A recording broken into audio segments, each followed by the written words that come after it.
You're about to get this wrong. 2 divided by 1/2 times 2. I already know what you're thinking, and you're wrong.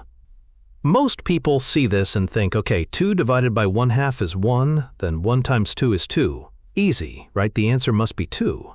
That's what 90% of you just said in your head. But hold on. 2 divided by 1/2 is not 1. This is where everyone messes up. Dividing by 1/2 is the same as multiplying by 2. Think about it. How many halves fit into 2? 4 halves fit into 2. So 2 divided by 1/2 equals 4. Now take that 4 and multiply by 2. 4 times 2 equals 8. The actual answer is 8, not 2. You were off by 4 times. This problem tricks you because fractions flip your intuition. Dividing by a fraction makes numbers bigger, not smaller. If this got you, hit that like button and subscribe.